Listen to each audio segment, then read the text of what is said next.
தினமொரு வசனம். சங்கீதம் 38 வசனம் 13.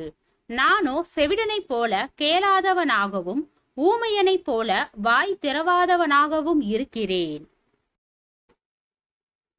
சாது ஒருவர் தன் வழியில் போய்க் கொண்டிருந்தார். வழியில் ஒருவன் அவரை பார்த்து, முட்டாளே, மடையனே, அயோக்கியனே, ஊரை ஏமாற்றுகின்றவனே, பாதகனே, படுபாவியே என்றெல்லாம் வார்த்தைகளை சொல்லி அவரை கூப்பிட்டான்.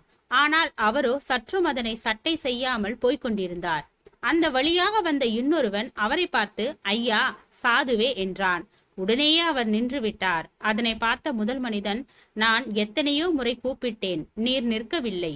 இவன் ஒரே தரம் கூப்பிட்டான், நின்று விட்டீரே என்று கேட்டான். அதற்கு அந்த சாது, நீ கூப்பிட்ட நபர் நான் அல்ல, பின்னர் நான் ஏன் நிற்க வேண்டும் என்றார். நாம் நல்லவர்களாக இருக்கும் போதே நம்மை மோசமானவர்கள் என்று கூற சில தீயவர்கள் இருப்பார்கள். நாம் 4 பேருக்கு நன்மை செய்து வாழும் போது நம்மை ஊரை ஏமாற்றுகின்றவர்கள் என்று கூற 4 பொறாமையாளர்கள் இருப்பார்கள். நாம் சொல்லாததை சொன்னதாகவும் செய்யாததை செய்ததாகவும் கூறிட சில மனசாட்சியற்ற மனிதர்கள் இருக்கவே செய்வார்கள். நெருப்பு இல்லாமலே சில வேளை புகை போன்ற தோற்றங்கள் ஏற்படுவது உண்டு.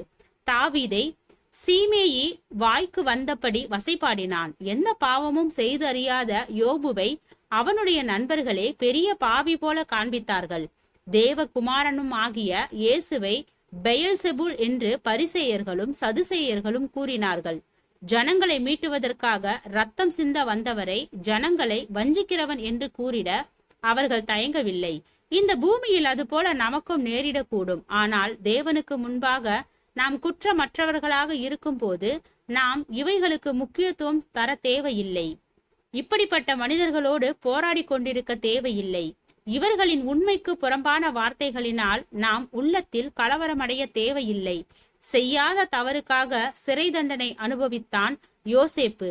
ஆனால் அவன் அப்படிப்பட்டவன் அல்ல என்பதை வெளியரங்கமாக்கும் காலம் வராமல் போகவில்லை. ஆம், நாம் சரியாக இருக்கும் போது நம்மை சரியற்றவர்கள் என்று சொன்னால் சஞ்சலப்பட அவசியமில்லை. கர்த்தர் அனைத்தையும் காண்கின்றார். ஜெபம். தேவனுக்கு ஸ்தோத்திரம். தேவனே, நாங்கள் எங்களுடைய வாழ்க்கையில் சக மனிதர்களுக்கு உத்தமர்களாக இருப்பதை விட தேவனுக்கு பிரியமான உத்தமமான பிள்ளையாக வாழ கிருபை பாராட்டும். ஆமென்.